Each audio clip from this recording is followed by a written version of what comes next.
Hello everyone. Today's question is 16 divided by 2 divided by 8 divided by 2.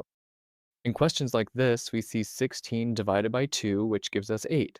Then, since it's division, divided by 8 divided by 2, that gives us 4. Now, if we solve it further, 4 divided by 8 becomes 2. This is the answer, but this is the wrong answer. To solve math questions like this one, we should first start by writing the question out again. 16 divided by 8, then 2 divided by 8, and finally divided by 2. In questions like this, where you have division after division after division, what should you do?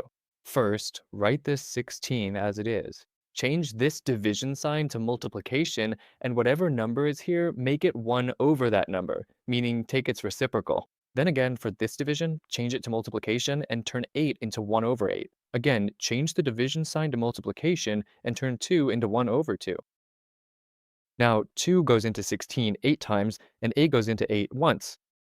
Now, everything cancels out, so 1 over 2 is the right answer. And over there, we were solving it incorrectly, which is why we were getting 2, because the right answer is 1 over 2.